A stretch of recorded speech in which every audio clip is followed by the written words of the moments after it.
기도 감사드립니다. 오늘 9월 첫째 주일 주일 예배 가운데 우리들에게 주시는 은혜의 말씀은 에베소서 6장 11절에서 12절 말씀입니다.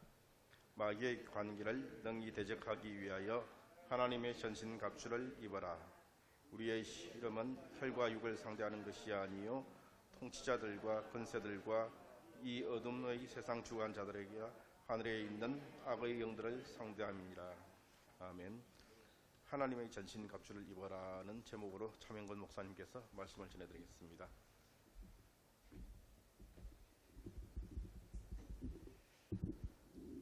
네, 기도하겠습니다. 주님, 예수님께서 우리의 모든 것이 되시기를 원합니다. 우리의 작은 것, 우리의 부분이 아니라 우리의 영혼을 점령하여 주시고 통치하여 주시고 우리의 모든 것이 되어 주시옵소서. 감사드리며 주 예수 그리스도의 이름으로 기도합니다. 아멘.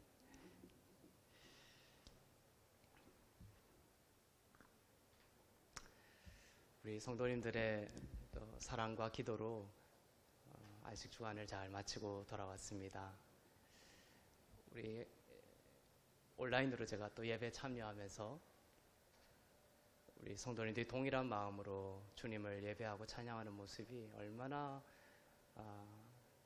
행복했는지 모릅니다. 우리 강도사님 또 전도사님 설교에 큰 은혜를 받아서 그것도 하나님 우리 교회에게 주신 특별한 큰 은혜라고 열매라고 생각이 듭니다.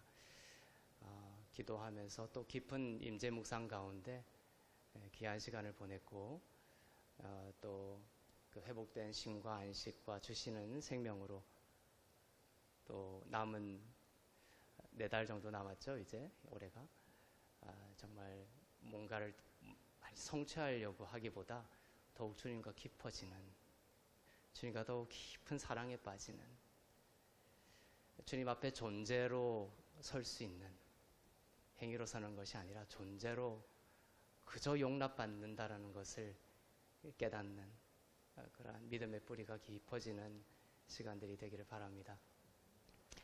하트교회를 사랑하는 한 성도님께서 십자가를 만들어서 보내주셨습니다. 제가 생각하고 있는 십자가가 있었는데 똑같이 만들어주셨어요. 안에 파란색이 있는데 저는 그 부활을 상징하는 부활의 십자가를 만나고 싶었어요. 그 부활의 색깔은 파란색입니다. 신성을 뜻하죠. 요한복음은 파란색을 상징합니다. 하나님 예수 그리스도의 하나님 되심, 신성을 말하고 있습니다. 요한복음은. 그것처럼 파란색은 이제 부활을 상징하죠. 이 십자가 안에 흐르는 그 파란색은 죄사함을 받고 의롭게 됨으로 이제 우리의 심령 가운데 신의 피가 흐른다. 의로움의 피가 흐른다. 새로운 피조물의 피가 이제 흐르고 있다. 그래서 그러한 믿음을 가지고 이 십자가를 바라보게 됩니다. 어둡고 캄캄한 시내산에서 우리를 구원하시고 이제 밝고 찬란하고 영광스럽고 주님과 즐거워하는 요한복음 누가복음 15장에서 탕자가 돌아와서 주님과 잔치를 베풀고 즐거워하는 그러한 부활의 상징 밝은 십자가를 원했어요. 그래서 이 나무는 은행나무로, 가벼운 은행나무로 만들었습니다. 이 십자가를 바라보면서 우리를 위해서 고난 당하신 주님, 우리의 믿음 가운데 동일하게 있음과 동시에 또한 주님과 함께 부활한 우리에게 부활을 주시고 또 주님과 함께 부활한 우리의 새로운 피조물로서의 정체성을 늘 기억하는 그러한 여러분 되시길 바랍니다. 여러분 안에 이 파란 신의 피가 흐르고 있습니다. 우리는 영적 전쟁 가운데 우리가 있다. warfare죠. 영적 전쟁은 우리는 영적 전쟁 가운데 있습니다. 그래서 에베소서에서 하나님께서는 우리에게 하나님의 전신 갑주를 입어라 말씀하고 있습니다. 우리의 전신 갑주가 아닙니다. 우리의 의로 무장하는 것이 아닙니다. 하나님의 명령은 하나님의 전신갑주를 입으라는 것입니다. 우리는 두려움과 염려가 있을 때가 있고 우울할 때도 있습니다.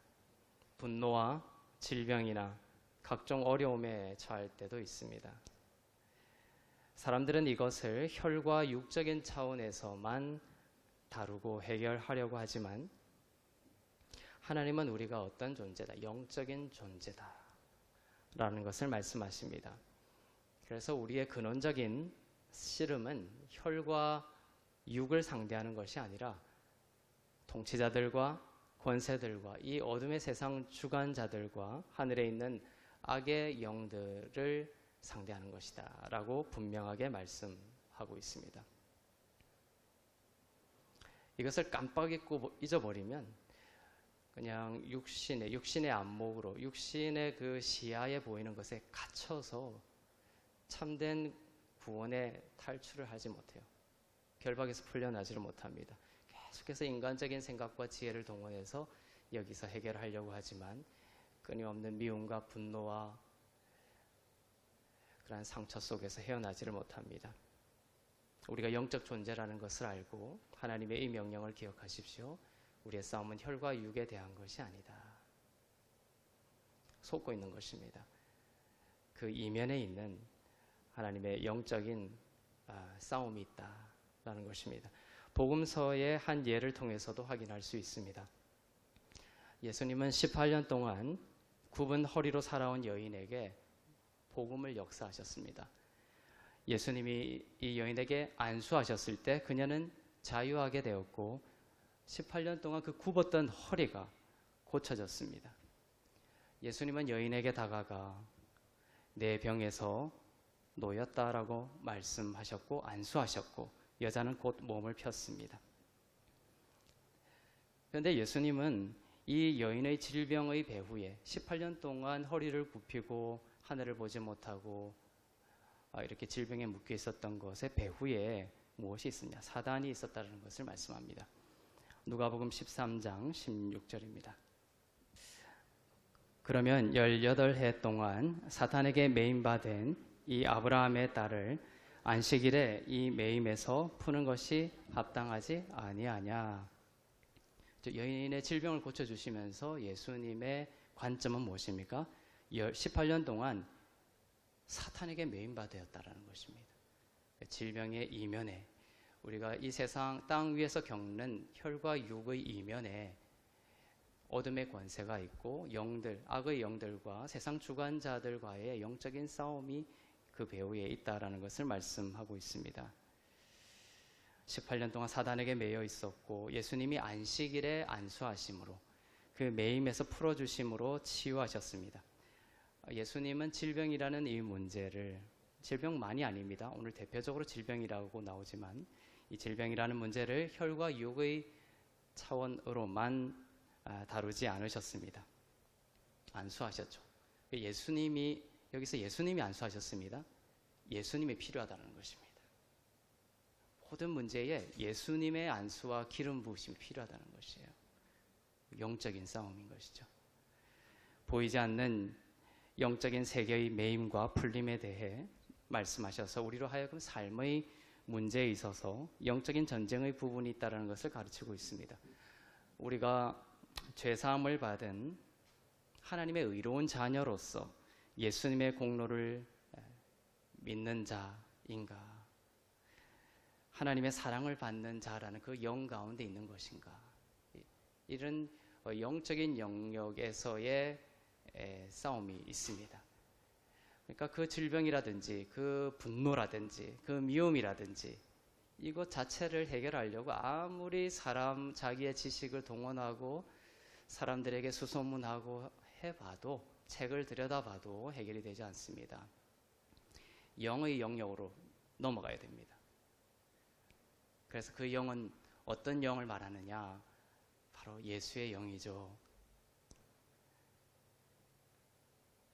내가 누군가를 미워했다면 그것을 막 풀려고 하기보다 영의 영역으로 넘어가서 벌레만도 못하고 먼지보다 못했던 죽을 나를 위해서 예수께서 그의 생명을 내어주신 하나님의 놀라운 사랑을 받는 나구나라는 이 영의 영역으로 넘어가면 이제 해결책이 일어나기 시작합니다.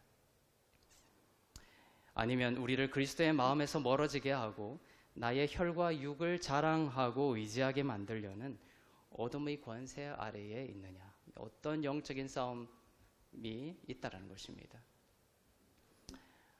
자연을 볼 때도 그렇습니다. 하나님이 그냥 나뭇잎이구나, 혈과 육으로 보는 것이죠. 그것이 아니라 이것이 하나님이 만드신, 하나님의 손길이 숨겨져 있는, 하나님의 성품이 녹아져 있는, 하나님이 나에게 주신 놀라운, 나를 행복하게 하기 위해서, 나를 하나님의 나라로 살게 하시기 위해서 주신 하나님의 놀라운 선물이구나. 영적인 영역으로 넘어가는 것이에요. 오늘 아침에도 저는 일어나서 베토벤의 음악을 듣고 찬양을 듣고, 그러면서 너무너무 이 행복이 차오르는 거예요. 나에게 이 아름다운 음악을, 찬양을 들을 수 있는 이 귀를 주신 하나님의 은혜에 몰입하면서 집중하면서 행복이 막 차올랐습니다. 자고 있는 아내와 또 아들을 보면서 그것을 선과 악으로, 내 안에 뭔가 기준이 확 생기기 시작하면서 왜 이렇게 하고 있지? 왜 이렇게 하지 못하지? 그게 우리 자신을 불행하게 하는 거예요. 존재로 행위를 넘어서서 존재로 나가야 됩니다. 하나님이 주신 선물이구나. 이렇게 존재로 받아들이고 존재로 넘어갈 때 우리에게 행복이 차오르는 거예요. 하나님의 선물이 우리에게 주어집니다. 누군가를 바라볼 때, 또 자연을 바라볼 때, 음악을 바라볼 때, 이런 음악을 바라볼 때도 왜 이렇게 소리가 작아? 왜 이렇게 뭔가 드럼이 세게 나와? 이런 식으로 접근을 하면 내 마음에 하나님의 행복이 차오르지 않죠. 하나님이 이 음악을 통해서, 이 찬양을 통해서 하나님의 아름다움을 나에게 심어주시는구나. 이렇게 바람에 펄럭이는 나뭇잎들이 찬양을 하는구나. 나의 영혼도 함께 주를 찬양하기를 원하네. 그렇게 영적인 영역으로, 믿음의 영역으로 우리가 넘어갈 때에 우리가 참되게 주님 안에서 행복한 삶을 살 수가 있습니다. 하나님은 우리가 하나님의 전신갑주를 입어 어둠의 권세에서 풀려나 사랑과 기쁨과 평화가 다스리는 능히 승리하는 삶을 살기를 원하십니다. 에베소서에서 나오는 전신갑주는 총 모두 7가지입니다. 6가지라고 말하는 사람도 있지만 18절에 나오는 영의 기도까지 합쳐서 모두 7가지라고 볼 수가 있습니다. 하나님은 이 7가지 하나님의 전신갑주를 성도들이 입는 것으로 능히 사단을 대적하고 온전하게 서기를 원하십니다. 에베소서 6장에 전신갑주에 대한 이야기가 나옵니다. 그런데 에베소서 전체를 이해할 필요가 있습니다. 에베소서는 전체가 6장인데 6장으로 구성되어 있는데 2장씩 나눌 수가 있습니다. 1장과 2장은 다 W로 시작한다고 표현할 수 있습니다. 3W입니다. 1장, 2장은 웰스에 대한 거예요. 부유함. 그리스도 안에서 그리스도인들이 소유한 부유함을 기록하고 있습니다. 3장과 4장은 워크입니다. 높은 부르심으로 걸으라는 것입니다. 너는 왕같은 제사장이 되었으니까 왕으로서 걸으라는 것입니다. 그리고 5장, 6장에 가서 warfare가 나옵니다. 영적 전쟁이 있습니다. 즉 그렇게 걸을 때 그러한 부유함과 그런 부유함을 인식하고 그러한 믿음으로 걸을 때에 우리는 영적 전쟁에서 능히 이길 수 있다라는 승리의 비밀을 말하고 있는 것입니다. 그래서 사도 바울은 이런 영적 전쟁을 제1장에 배치해 두고 있지 않다는 것이에요. 6장에 배치해 두고 있으므로 1장, 2장, 3장, 4장의 전체가 사실은 이 월페어의 기초가 되는 것입니다. 즉 순서를 잘 기억하세요. 뭡니까? 웰스, work warfare입니다. 영적인 부유함을 깊이 알아야 됩니다. 영적으로 고갈된 자는 영적인 전쟁에서 승리할 수가 없죠. 그리고 work, 그 부유함으로 왕같은 제사장으로 거래해야 합니다. 나는 종이고, 나는 비천하고, 나는 죄인에 불과하고, 나는 벌레밖에 안 돼. 나는 죄사함을 받지 못한 자야. 이러한 그 고갈된 영으로는 승리할 수 없다는 것이에요. 걸을 수 없다는 것입니다. 1장과 2장의 기초가 없이는 영적 전쟁에서의 승리는 없습니다. 여러분의 위치에 대해 말씀하고 있는 것입니다. 먼저 여러분이 받은 기업에 대해서 말씀하고 있습니다. 이 기초를 통해서 여러분은 기도의 응답을 받고 영적 전쟁에서 승리할 수가 있습니다. 1장, 2장이 웰스, 그리스도인들이 받은 부유함이 찬란하게 기록되어 있어요. 그래서 그 은혜의 복음을 사도 바울이 로마서를 통해서 밝히 보여주고 최고봉이긴 하지만 갈라디아서 또 에베소서 이런 것들에도 찬란한 은혜의 복음이 진주처럼 기록이 되어 있습니다. 1장 2장에도 그리스도 안에서 택정함을 받고 죄사함을 받고 그리스도인이 된 자들에게 주신 놀라운 부유함이 기록이 되어 있어요. 여러분들 이것을 알지 못하는 한 영적인 전쟁에서 승리하기는 어렵다. 계속 혈과 육의 힘을 동원하면서 살게 되어 있습니다. 그것에 대해서 죽어버리고 1장, 2장에서 여러분에게 주신 하나님의 놀라운 부유함에 대해서 눈을 떠야 됩니다. 깨어나야 됩니다. 그럼 세상이 그 돈이나 명예나 권력으로 여러분을 흔들 수가 없어요. 여러분 안에 하나님의 것으로 가득 차 있거든요. 그 기초를 한번 몇 가지를 볼까요? 에베소서 2장 13절 보겠습니다. 시작. 이제는 전에 멀리 있던 너희가 그리스도 예수 안에서 그리스도의 피로 가까워졌느니라. 완료형입니다. 가까워질 것이다가 아니라 그리스도의 피로 가까워졌다. 그리스도의 피로 하나님과 여러분은 가까운 사이가 되었습니다. 영적 전쟁이 이런 거예요. 너는 절대 가깝지 않아. 이렇게 영적 참소가 들어온다는 거예요.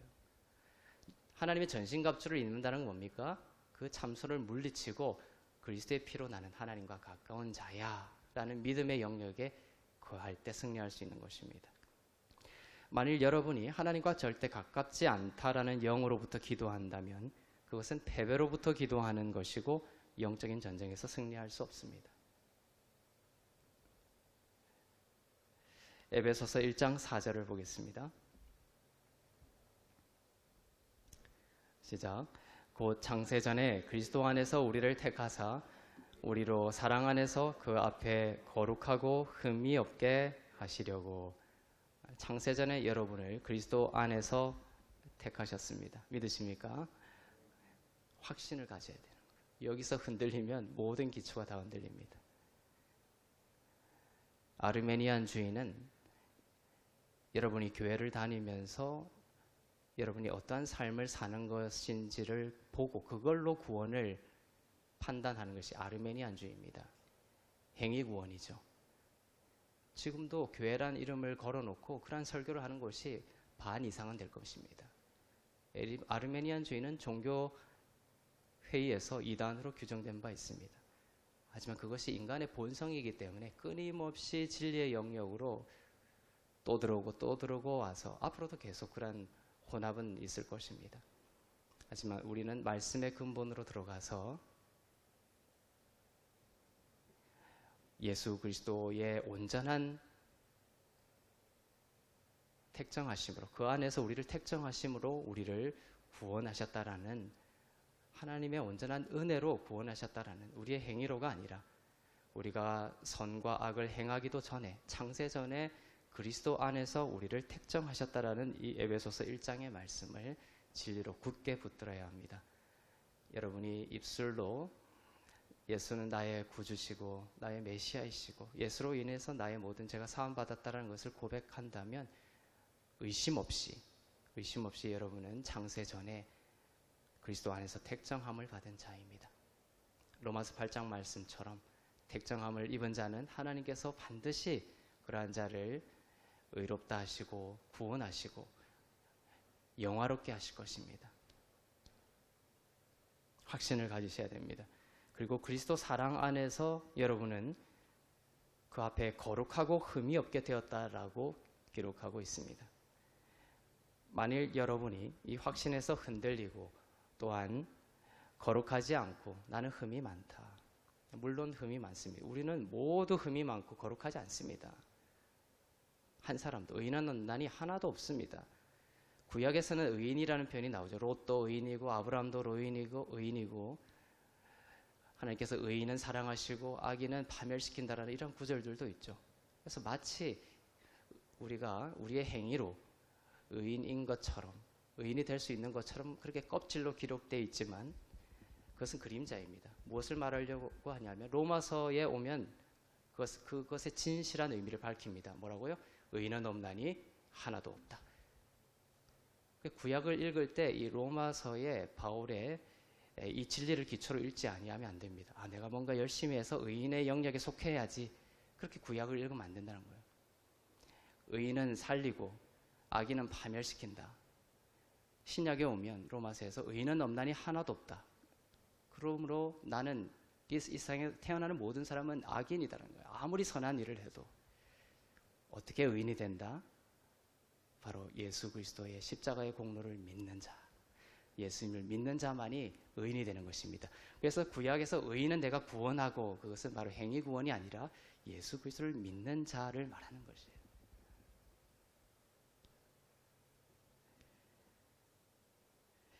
여러분이 이러한 승리에 예수 그리스도로 말미암아 거룩하고 의롭게 되었다라는 것을 비록 육신의 눈으로 현실적인 차원의 땅의 차원에서는 넘어지고 흠이 많고 누군가를 미워하기도 하고 마음이 혼란스러울 때도 많지만 하나님이 그리스도 안에서 여러분을 보시는 그 시선은 거룩하다는 것입니다.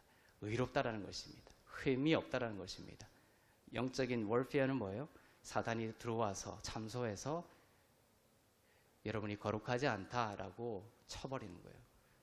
너는 흠이 많아 쳐버리는 겁니다. 거기서부터 모든 가정의 기초가 무너지고 두려움이 들어오고 염려가 들어오고 자녀 양육이 뒤틀어지고 모든 어둠이 사단이 원하는 것이 들어오는 것이에요. 우리가 비록 연약하지만 우리의 가정이 비록 흠이 있지만 하나님이 우리를 보실 때 우리 가정을 보실 때 거룩하고 흠이 없게 보신다. 그 말은 하나님께서 그리스도의 그 공로를 힘입어서 우리 가정을 끝없이 축복하실 것이라는 약속을 내포하고 있습니다.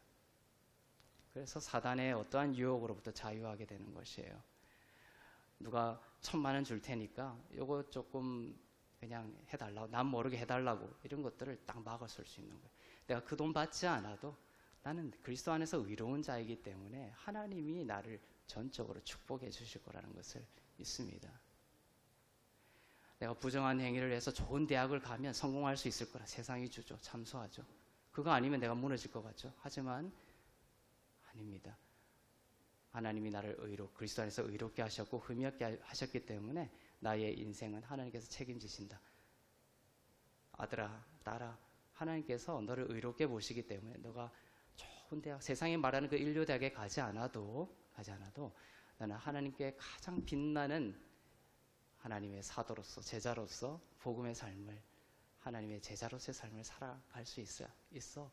그러한 믿음을 갖게. 그럴 때 모든 것이 질서를 잡는 것입니다. 흔들리지 않는 것입니다.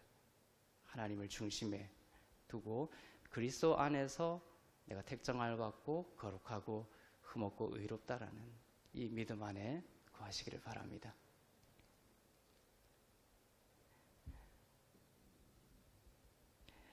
패배로부터 기도하지 마십시오. 이미 여러분은 승리의 기반을 가지고 있습니다. 예수가 채찍에 맞으심으로 치유가 왔다라는 승리로부터 기도하십시오. 여러분의 힘으로 치유에 이르려고 하거나 오지 않은 치유를 위해 애써서 받아내려는 애씀의 기도를 멈추어야 합니다. 여러분은 이미 평화의 땅 위에 있습니다. 믿음으로 의롭다 하심을 입었기 때문에 평화를 누리고 있습니다. 사단이 여러분을 무너뜨리려는 방법은 파운데이션, 기반을 흔드는 것입니다.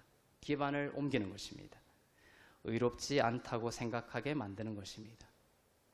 평화의 땅 위에 있지 않다고 생각하게 만드는 것입니다. 거룩하지 않고 흠이 많다고 생각하게 만드는 것입니다. 하나님과 가깝지 않다고 만드는 것입니다. 창세전에 택하심을 받은 것이 아니라 여러분이 앞으로 하는 행위를 봐서 택할지 말지를 결정하는 불확실성 가운데 있다고 생각하게 만드는 것입니다. 여러분 자신을 초라하게 만드는 것입니다.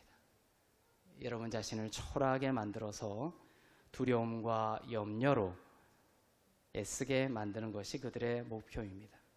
그러면 넘어지게 되는 것이니까요. 에베소서는 그래서 1장, 2장에서 그리스도의 피로 인해 성도들이 서 있게 된 부유함의 땅에 대해 확신을 가질 것을 명하고 있습니다. 전신갑주의 첫 번째와 두 번째는 진리의 허리띠 그리고 의의 호심경입니다. 진리의 허리띠, 의의 호심경, 의의 흉배죠. 성도는 진리로 허리띠를 두릅니다. 진리는 은혜의 복음입니다. 진리는 은혜입니다. 요한복음 1장 17절에 보면 은혜와 진리는 예수 그리스도로 말미암았다라고 되어 있죠. 은혜와 진리라는 두 단어가 나오지만 단수 동사로 받습니다. 그래서 은혜와 진리가 하나라는 것을 우리에게 밝혀주십니다. 은혜가 진리입니다. 진리가 은혜입니다. 율법이 진리가 아닙니다. 성경은 어떤 곳을 찾아봐도 율법이 진리라고 한 곳이 없습니다. 우리의 생각일 뿐이죠. 은혜가 진리라는 것입니다. 진리로 허리띠를 띠는 것은 바로 은혜의 복음을 듣고 믿으라는 하나님의 명령입니다. 은혜의 복음이 아닌 율법과 또 인본주의적이고 포스트 모던적인 자유주의 생각에 사로잡혀 있으면 그 영역으로 사단이 공격해 들어올 것입니다. 허리띠는 바지를 이렇게 내려가지 않도록 잡고 있죠. 군사의 옷을 잡고 있습니다. 그리고 그 옷에 붙어있는 칼도 붙들고 있습니다. 이 진리의 허리띠가.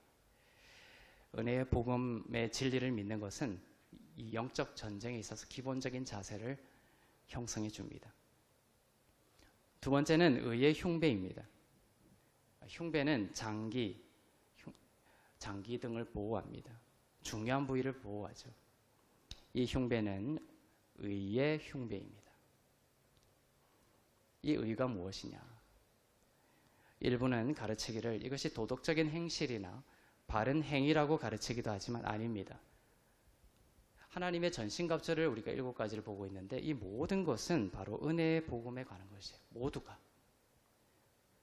객관적인 진리에 대한 것입니다. 그래서 의의 흉배는 그리스도 안에서 선물로 주신 하나님의 의입니다.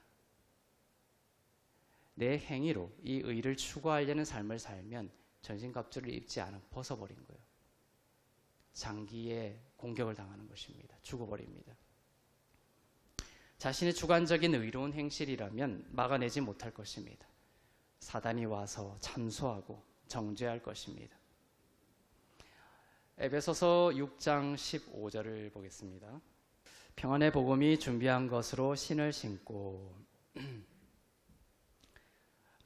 성도가 신고 있는 것은 평안의 복음입니다. 평화의 복음입니다.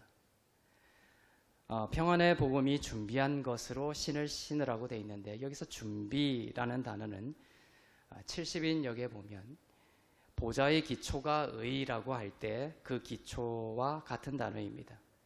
즉 준비라고 번역이 되어 있지만 기초라고 이해하시면 됩니다. 즉 성도들은 평안의 복음을 신고 있으면 견고한 기초 위에 있는 것입니다. 평안의 복음은 여러분에게 기초한 것이 아니라 그리스도에게 기초하는 것이기 때문입니다. 여러분이 흔히 하는 생각이 있죠. 내가 얼마나 나쁜가 선한가 쉽게 그렇게 생각합니다.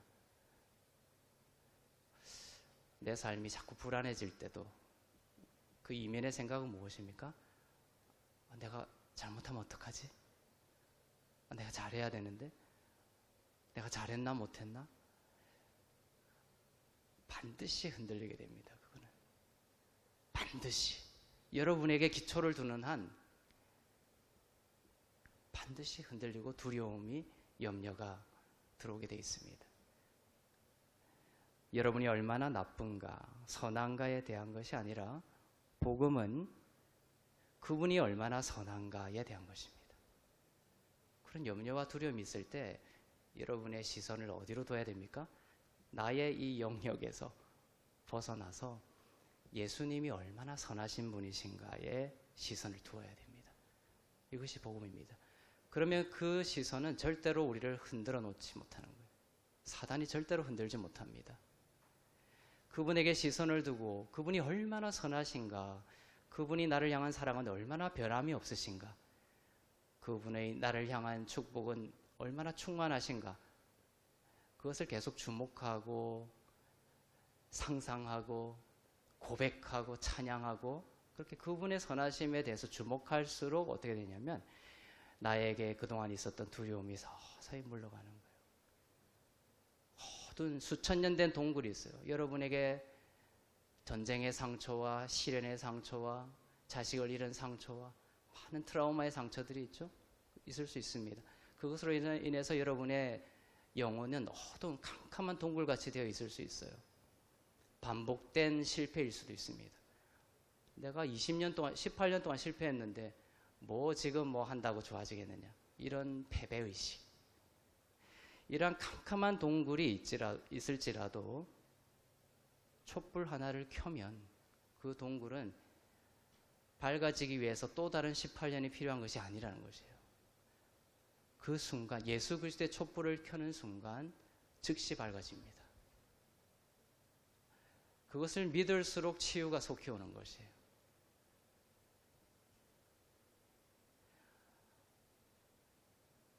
내가 했던 것들을 자꾸만 보고 그게 묶여 있는 것이 아니라 예수의 선하심을 바라보고 주님의 십자가 때문에 내가 정말로 의롭구나, 나는 행복한 사람이구나, 나는 그리스도 안에서 의롭고 흠없고 거룩하다는 것은 다른 말로 하면 나는 주 안에서 행복한 사람이라는 거예요. 쉽게 이야기하면.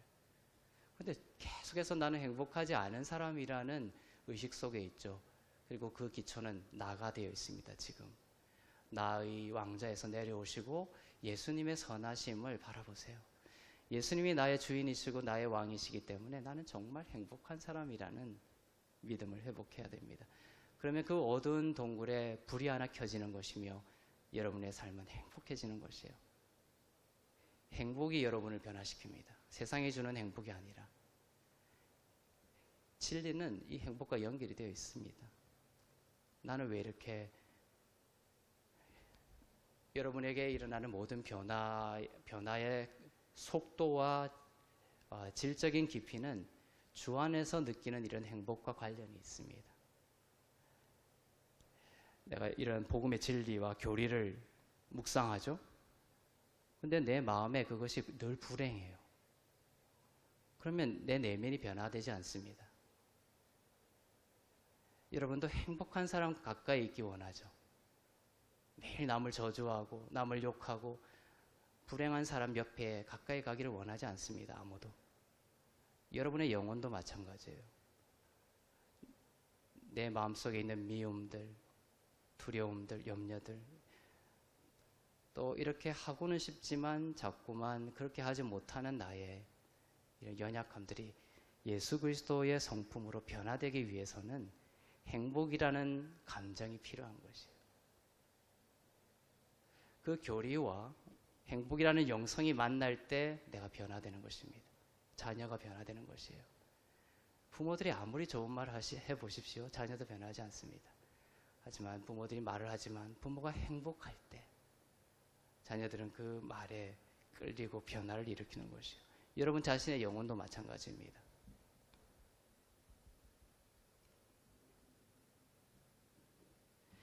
여러분이 얼마나 나쁜가, 얼마나 선한가가 아니라 바로 예수님이 얼마나 선하신 분이신가를 주목하는 인생이 되기를 바랍니다.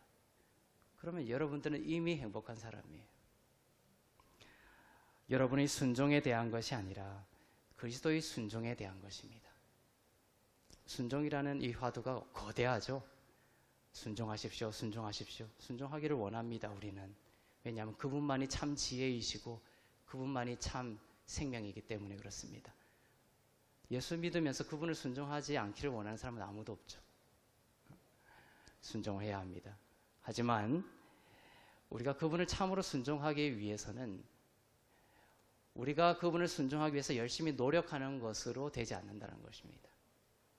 역시 동일하게 우리의 시선이 그리스도의 순종을 바라봐야 된다는 것입니다. 예수님이 얼마나 하나님의 음성에, 하나님의 말씀에 예수님이 얼마나 완벽하게 순종했는지를 우리가 바라볼수록 우리가 하나님을, 그리스도를 더욱더 순종할 수 있게 되는 것입니다.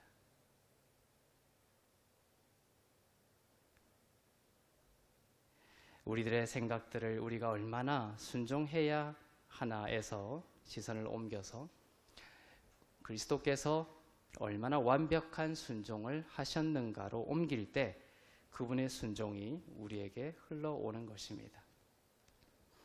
여러분의 순종을 의지할 때 여러분은 반드시 실패하게 될 것입니다.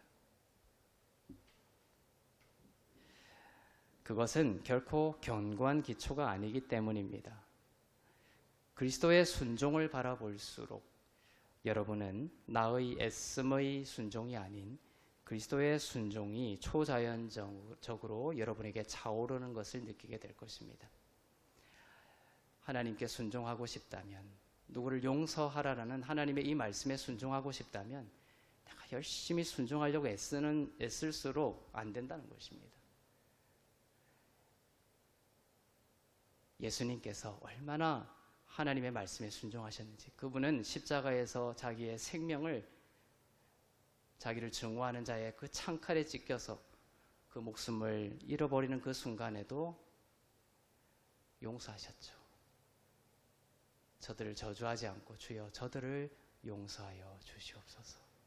그 용서에 내가 그동안 용서하지 못했던 모든 것들이 파묻혀 버리는 거예요. 하나하나 따져가지고 해결되는 것이 아니라 신이신 하나님께서 예수께서 신이시지만 인간의 몸을 입고 이 땅에 오셔서 정말로 사랑하고 모든 것을 내어줬는데도 배반하고 배신하고 그 창으로 심장을 찔러서 죽기까지 했습니다. 그 예수님이 그들을 저주하고 그들을 형벌 줘도 아무도 그것은 정당하다고 이야기할 것입니다. 모든 사람이. 하지만 예수님은 칼을 들지 아니하시고 그들을 용서하셨습니다. 나의 용서하지 못함을 그 용서 아래에 두십시오. 예수님의 그 얼마나 완벽한 용서가 있었는지 그것을 바라보면 바라볼수록 나의 용서하지 못함이 서서히 빛의 어둠이 몰려가듯이 씻겨가는 것입니다. 잘잘못을 따져서는 절대로 해결이 되지 않습니다. 주님이 나를 얼마나 용서하셨는가, 그것을 바라볼 때 이 세상의 모든 미움과 다툼과 전쟁이 그것을 진정으로 깨달을 때 씻겨가는 것이에요. 히브리서 12장 20절입니다. 이는 짐승이라도 그 산에 들어가면 돌로 침을 당하리라 하신 명령을 그들이 견디지 못함이라. 시내산에서 율법을 받을 때를 말하고 있는 구절입니다. 짐승이라도 시내산에 들어가면 죽음을 면하기 힘들었습니다. 왜죠? 그들이 그들의 순종을 기초로 삼았기 때문입니다. 하나님의 신실하심이 그들을 애굽에서 데리고 나왔을 때 하나님은 그들을 불기둥으로, 구름 기둥으로 보살피셨습니다. 출애굽할 때 이스라엘 백성들은 완벽하지 않았습니다. 하지만 아무도 죽지 않았습니다. 불평하고 불만하고 리더십에 저항하고 하나님을 신뢰하지 못하는 순간에도, 순종하지 못하는 순간에도 아무도 죽지 않았고 하나님은 불기둥과 구름 기둥으로 그들의 삶을, 광야의 삶을 인도하셨습니다. 그때는 바로 그들이 그들의 순종을 의지한 것이 아니라 하나님의 신실하심을 믿었기 때문이에요. 만나를 주셨고 바위에서 물이 나오게 하셨습니다. 그들이 선했기 때문이 아니라 하나님이 선하셨기 때문이고 그것을 믿었기 때문입니다. 그러나 그들은 시내산에 도착했고 비극이 시작이 됐습니다. 시내산에서 그들은 하나님이 명하시는 모든 것을 우리가 지키겠다라고 그들의 순종을 의지했습니다. 그들에게 그런 순종의 능력이 있는 척했습니다. 그러자 결과는 바로 방금 읽은 말씀처럼 사람이든 짐승이든 산에 닿는 자는 죽을 것이라는 어둠이었습니다. 십계명을 받기 전에 하나님의 입술에서 이러한 구절이 나온 것이 없어요. 가까이 와 죽여버릴 거야. 이 놀라운 하나님의 어조의 변화는 시내산에서 이스라엘 백성들이 율법을 달라고 하면서 그 율법을 지키는 순종을 하나님의 신실하심보다 의지하기 시작했을 때부터였다는 것이에요. 왜 성도들이 영적 침체에 빠지게 됩니까? 캄캄한 시내산에 닿은 것 같은 느낌을 받습니까? 바로 여러분의 믿음을 여러분의 순종과 여러분의 선함으로부터 떼어서 그리스도의 선하심과 그분의 순종을 더욱더 여러분들이 바라보고 즐거워하시기를 바랍니다. 죽음이 떠나고 생명이 싹트게 될 것입니다.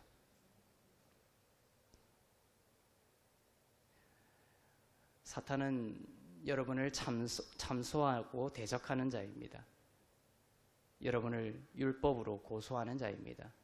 히브리어로 사탄은 하사탄인데 그 사탄의 이름의 뜻은 참소하는 자입니다. 자꾸 잘못을 지적하는 거예요. 잘못을 지적해서 변화되지 않습니다. 잘못을 지적해서 진정으로 변화된 사람이 있다면 데리고 오십시오. 절대 없습니다. 용서로 변화되는 거예요. 변한 척하는 것입니다. 그냥.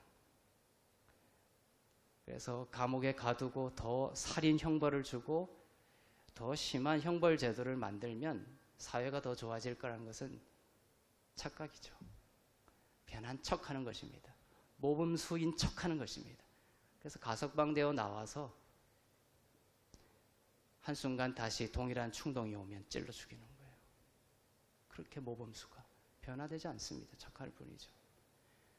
조건 없는 그리스도의 사랑, 그 영원한 진리의 빛, 조건 없는 사랑의 빛에 계속 노출이 되고 돌봄을 받고 그 영역 안에 깊이 머물 때에 변화들이 일어나기 시작하는 것입니다. 예수님이 연약한 제자들을 그렇게 품으셨죠. 사단은 여러분의 잘못된 점을 지적하는 자입니다. 사단이 그렇게 탁 미끼를 던져주고 그 다음부터는 자동으로 돌아가요. 여러분 자신이 여러분을 지적하기 시작합니다. 너무나 쉽죠. 나는 이것도 잘못됐고 저것도 잘못됐고 계속 하다가 내가 완전히 더러운 사람, 세상에서 가장 최악의 사람이라는 생각까지 막다른 길까지 옵니다. 그러면 이제 밧줄에 내 목을 다는 거예요.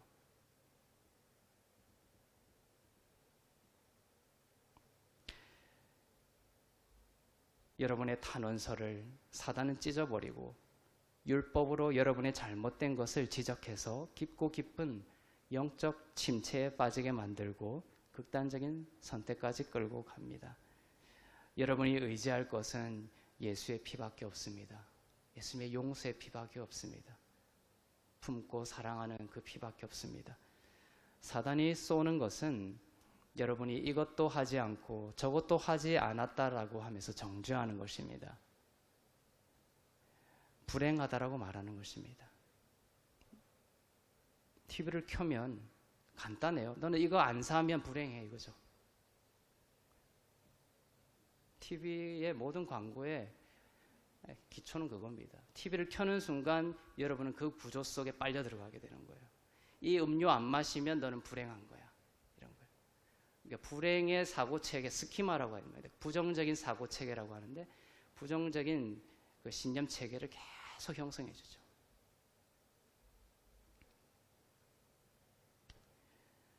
사단은 끊임없이 이것도 지적하고 저것도 지적해서 끝없이 여러분이 불행하다라고 만들 것입니다. 전신갑주를 입는다는 것은 예수님 때문에 나는 행복하다는 거예요.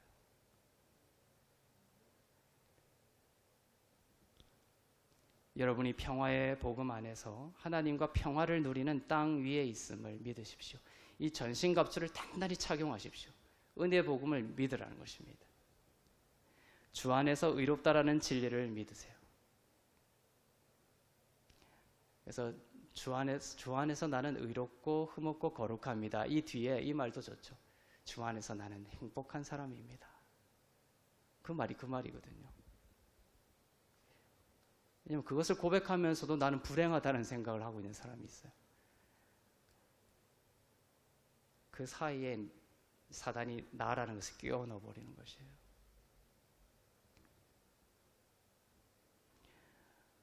주 안에서 나는 행복한 사람이라는 것을 믿고 선포하시기를 바랍니다.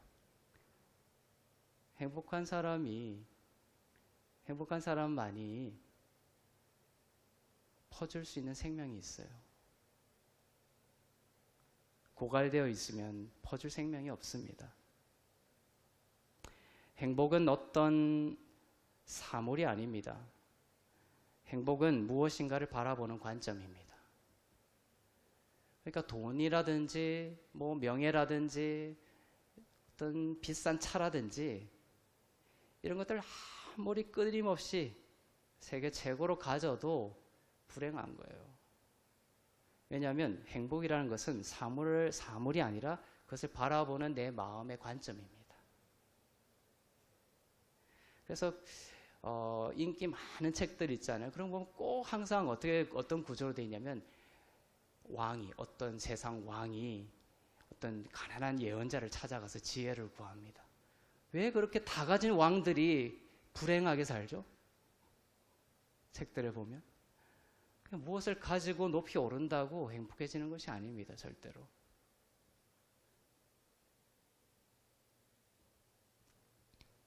우리의 마음의 변화가 우리의 마음의 눈을 밝히사 이렇게 되어 있죠. 성경에. 우리의 마음의 눈이 밝아져야 되는 거예요. 그러면 상황이 내가 아무것도 가지지 않은 사람인 그런 상황, 동일한 상황이지만 나는 불행했던 사람에서 순간 행복한 사람이 되는 것입니다. 그래서 그 사물을 보는 관점이라는 것을 반드시 기억하세요. 내가 어떤 사물을 바라보면서 불행하다는 생각이 들면 주님께 구하시고 나의 마음을 변화시켜야 됩니다.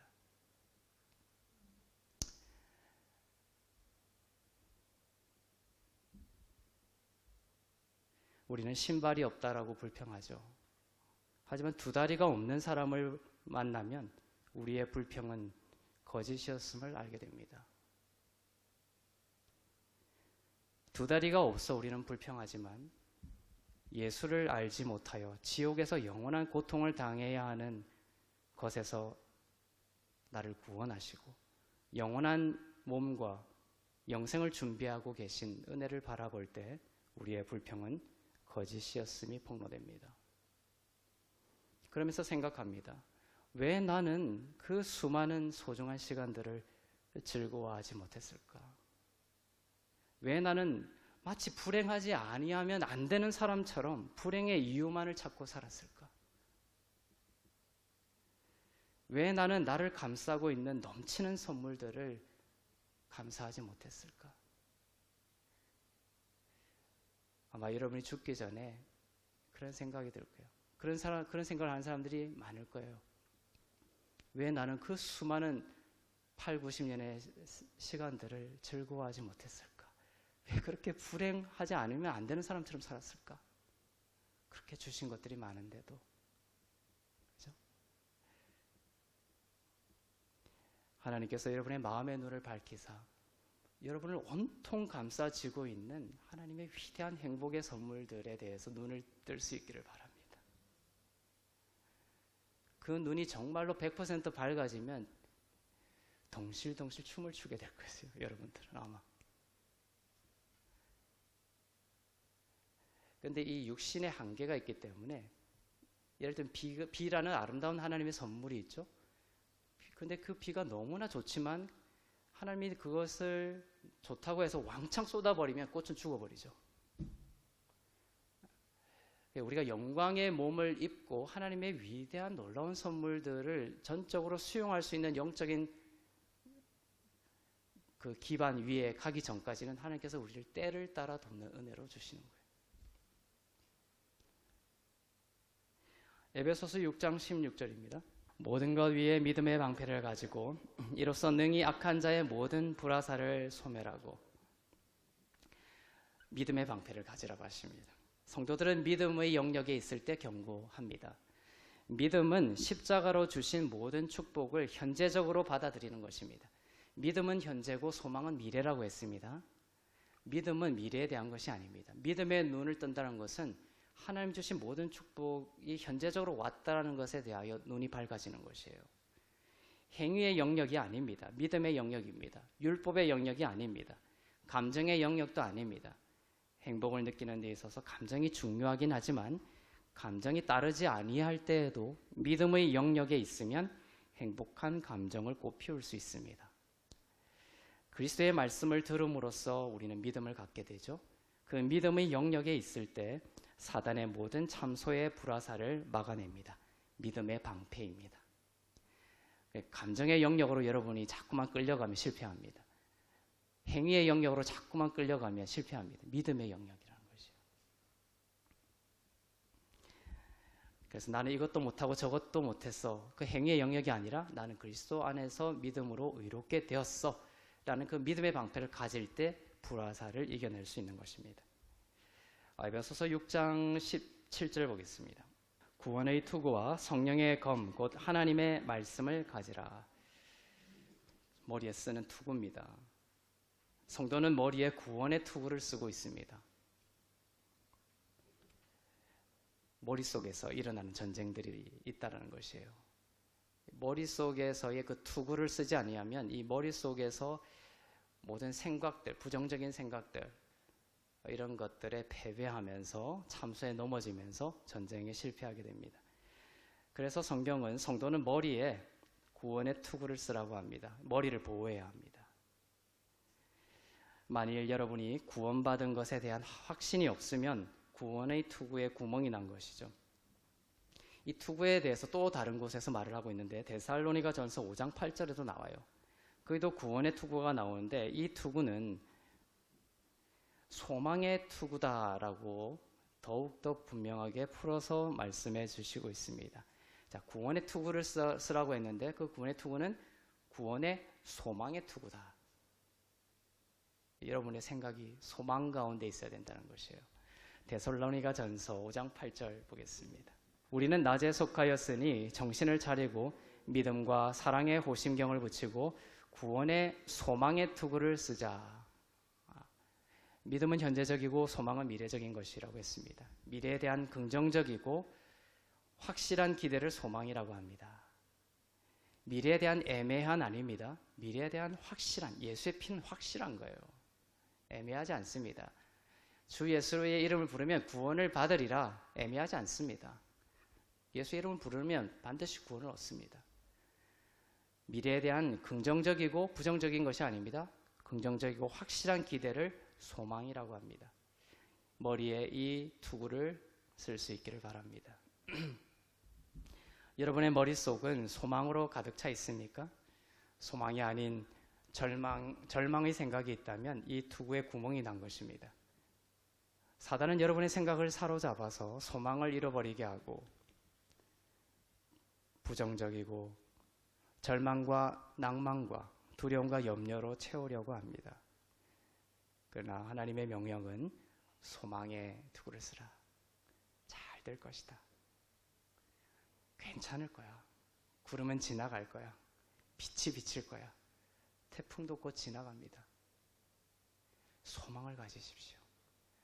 짧은 이 시간의 짧은 스펙트럼에서 스스로 무너지지 마시고 모든 시간을 통치하시고 미래까지 바라보시는 하나님의 명령은 이것입니다. 잘 될 것이라는 거예요. 긍정적이고 확실한 소망을 우리에게 선포하고 계십니다. 여섯째는 성령의 검, 그 하나님의 말씀입니다. 하나님의 말씀. 근데 여기서는 로고스가 아니에요. 레마라고 되어 있습니다. 성령의 검, 곧 하나님의 말씀을 가지라고 되어 있는데 이것은 레마라고 되어 있습니다. 성경에서 로고스는 기록된 말씀이에요. written word예요. 기록된 하나님의 말씀이 로고스고 그 상황과 환경에 따라서 하나님이 필요에 따라 일러주시는 spoken word, 하나님의 말씀하시는 말씀, 그것을 레마라고 합니다. 기록된 말씀은 로고스이고 스포큰 말씀, 즉 여러분에게 성령을 통해 그때그때 들려주시는 말씀은 레마입니다. 근데 레마는 기록된 말씀과 배치되지 않습니다. 절대로. 그러나 우리에게는 영적 전쟁을 위해서 레마의 말씀이 필요합니다. 날마다 성경을 읽으며 로고스로 시작하지만 깊은 묵상을 통해 레마에 이르기를 축복합니다. 내가 1년 전에, 10년 전에 그 말씀 다 알아. 이거 아닙니다. 그건 기록된 말씀이에요. 근데 영적 전쟁에서 승리하기 위해서는 내 성경책 다 알고 있어. 이것이 아닙니다. 그 로고스를 묵상함으로써 우리에게 스포큰, 우리에게 들려주시는 하나님의 말씀이 있어요. 그 레마의 말씀이 우리에게 필요하다는 것입니다. 그것이 우리에게 지혜가 되는 것입니다. 우리를 변화시키는 것입니다. 마지막 7번째 전신갑주는 영으로 하는 기도입니다. 에베소서 6장 18절입니다. 시작. 모든 기도와 간구를 하되 항상 성령 안에서 기도하고 이를 위하여 깨어 구하기를 항상 힘쓰며 여러 성도를 위하여 구하라. 자, 항상 성령 안에서 기도하고 이렇게 되어 있습니다. 기도하라 인프뉴마, 영 안에서 기도하라고 되어 있습니다. 자, 하나, 둘, 셋, 넷, 다섯, 6가지가 나왔고 그 다음에 이번이 7가지죠. 근데 이상하게도 7번째 이 영어로 기도하라 앞에 전치사 하나가 나와요. 디아라고, 바이라는 것입니다. 바이 means of.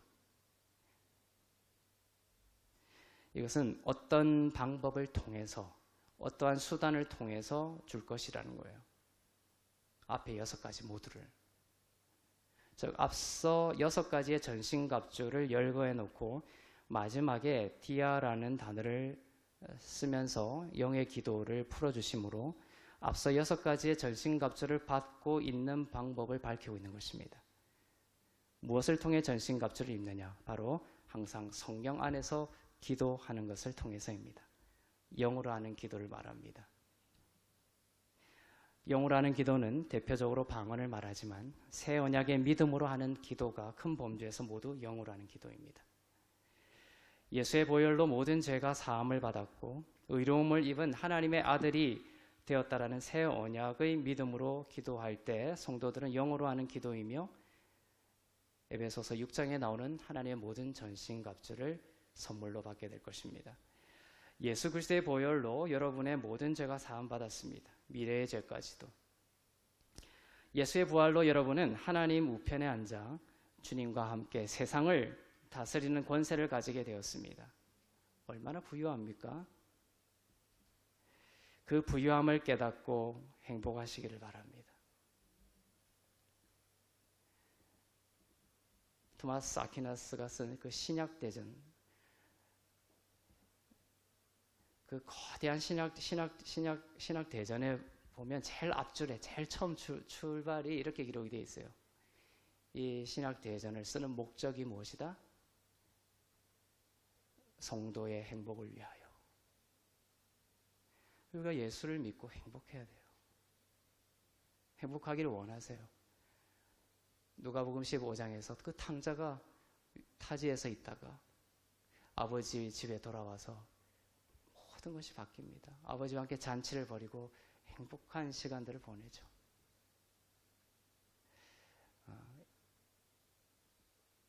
하나님은 이 전신갑주를 통해서 사단의 모든 참소를 막아내고 여러분이 주 안에서 참으로 행복한 삶, 행복한 가정, 행복한 자녀들이 되기를 원하십니다. 그래야지, 주 안에서 행복해야지 우리는 불행한 마음, 두려움, 또 염려의 마음을 떠나보낼 수가 있습니다. 베풀 수가 있고 다른 사람의 쉼이 될 수가 있습니다. 나무가 자라서 새들도 와서 열매를 먹고 쉰다고 그러죠. 불행한 사람 곁에 누가 쉴 수 있겠습니까? 여러분이 주 안에서 쉼이 되고 평화가 되고 행복한 사람이 돼야 돼요. 근데 그것은 나의 힘과 혈과 육으로 되는 것이 아니라 나의 시선을, 우리의 영혼의 시선을 바로 예수님께 두는 것입니다. 불행한 것 같아도 그렇게 선포하세요. 나는 주님 안에서 행복한 사람이야. 그렇게 진리와 믿음의 눈에 두면 감정이 따라오게 되어 있습니다. 다른 사람 때문에 내가 외로운 게 아닙니다. 그렇죠? 행복한 사람들이 많이 1000명이 있어요. 그 안에 내가 있지만 행복한 사람이 999명이 있는데도 나만 외로운 때가 있어요. 내 마음의 문이 닫혔기 때문이죠. 그러니까 다른 사람 때문에 내가 외로운 것이 아니라 다른 사람 때문에 또 내가 불행한 것이 아닙니다. 나의 마음이 예수님에게서 멀어져서 좁아지고 닫혔기 때문이에요. 그래서 거기 가면 늘 내가 막 이게 아니에요. 사실은 그 사람 때문이 아니라 내 마음이 닫혔기 때문이에요. 내 마음이 밝아지고 내가 주 안에서 넓어지고 내 마음이 부유해지고 행복해지면 내가 어떠한 불행한 사람들, 다툼 가운데 있는 사람 속에 들어가도 그렇죠? 그것이 물들지 아니하고 오히려 그들을 변화시키는 복음의 삶을 살 수가 있는 것입니다. 하나님의 전신갑주를 입지 않고 나의 전신갑주를 입고 그 무게에 짓눌려 있지 않기를 바랍니다. 하나님의 전신갑주를 입으십시오. 7가지 모두가 은혜의 복음을 말하고 있습니다. 은혜의 복음과 더 깊은 영성으로 우리 남은 2022년도 남은 시간들도 행복하고 주 안에서 행복하고 찬란한 주님과 더욱더 깊어지는 그런 하나님의 나라가 여러분의 삶과 가정과 자녀들 모든 시간 가운데 경험되어지기를 주님의 이름으로 축원합니다. 기도하겠습니다.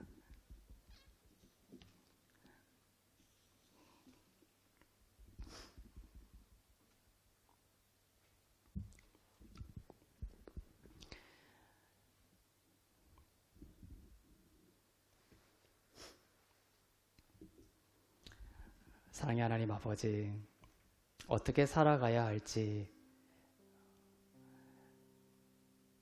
방황하고 있는 저희에게 길이요 진리요 생명 되신 주님을 주시니 감사합니다. 우리의 변덕스럽고 파도치는 마음을 하나님의 전신갑주로 지켜주시옵소서. 혈과 육만을 보며 노예처럼 사는 인생이 아니라 진리로 허리띠를 띠고 의의 호신경을 붙이고 평안의 복음으로 신을 신고 믿음의 방패를 가지고 구원의 투구와 하나님의 레마의 말씀을 가지며 영으로 기도하게 하옵소서. 하나님의 전신갑주를 취하라. 이는 악한 날에 너희가 능히 대적하고 모든 일을 행한 후에 서기 위함이라 하신 말씀처럼 나의 무기를 내려놓게 하여 주시고 하나님의 은혜의 복음으로 충만하게 하옵소서. 주님 안에서 행복한 하나님의 나라를 경험하도록 마음의 눈을 밝혀 주시고 천국이 우리를 통해 흘러가도록 인도하여 주시옵소서. 사랑의 주님, 이제 성찬식에 참여하며 예수님의 살과 피에 참여합니다. 우리가 이 떡을 받을 때에 주님의 찢기신 몸을 먹습니다. 주께서 찢기심으로 우리가 낫게 되었음을, 치유함을 받게 되었음을 믿게 하여 주시옵소서. 잔을 받을 때에 주님의 흘리신 피를 마십니다. 그 피로 우리의 모든 죄가 용서함 받고 의로운 하나님의 자녀가 되었음을 믿게 하여 주시옵소서. 초대교회 때에 주님의 살을 받으며 우리가 치유함을 받았음을 믿고 떡을 받았을 때에 죽은 자도 살아났던 것을 기록하고 계십니다. 하나님, 주님의 살과 주님의 피에 참여하며 주님을 찬양하며 고백하며 나아갈 때에 우리의 모든 죽어가는 것들이 살아나게 하여 주시고 우리의 마음에 빛이 들게 하여 주시며 주 안에서 행복한 영혼 또 행복한 삶을 살아갈 수 있는 새 힘을 얻게 하여 주시옵소서. 감사드리며 주 예수 그리스도의 이름으로 기도합니다. 아멘. 우리 찬양 함께 하겠습니다.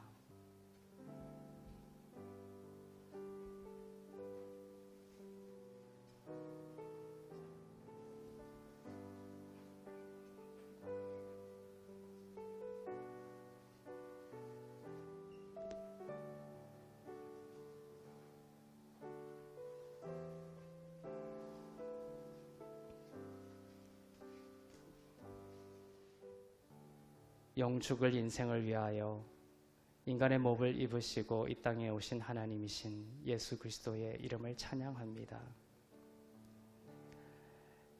이 시간 우리의 믿음을 일평생 예수님만을 향하기를 원합니다.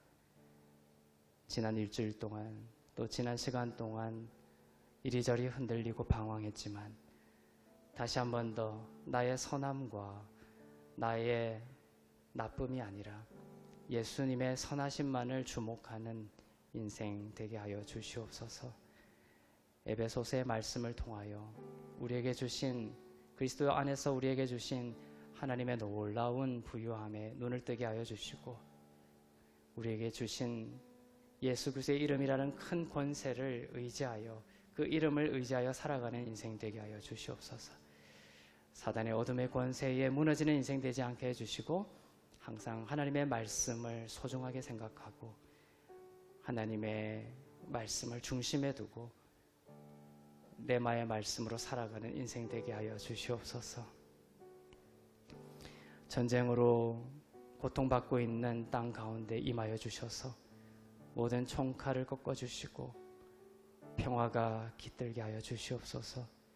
질병으로 고통받고 있는 하나님의 자녀들 찾아가 주셔서 보혈의 능력으로 치유하여 주시고 위안간에서 나온 송아지처럼 기뻐 뛰며 주님을 찬양하는 회복과 치유의 인생으로 일어나게 하여 주시옵소서.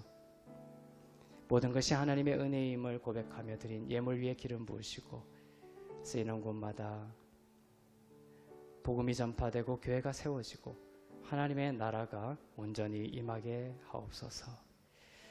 이제는 우리 주 예수 그리스도의 은혜와 하나님 아버지의 사랑과 성령님의 위로 교통 새롭게 하심의 역사가 하나님의 전신갑주를 입고 악한 날에 능히 승리하고 하나님의 나라를 살기를 소망하며 오직 주님만을 바라보는 주 안에서 의롭고 흠없고 거룩한 교회 위에 선교사님들 위에 나라와 민족들 위에 이제부터 영원토록 충만하시기를 간절히 축원하옵나이다.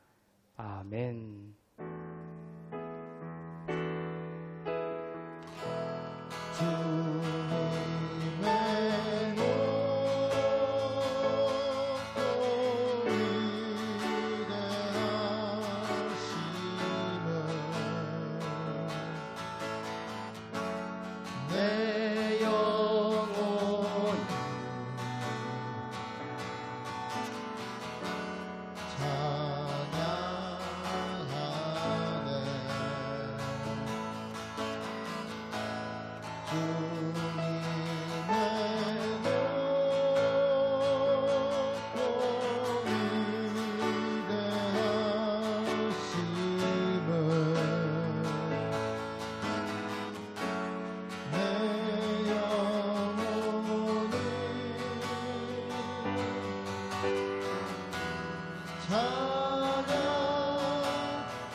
위대하신 주께 영광의 박수 올려드리겠습니다.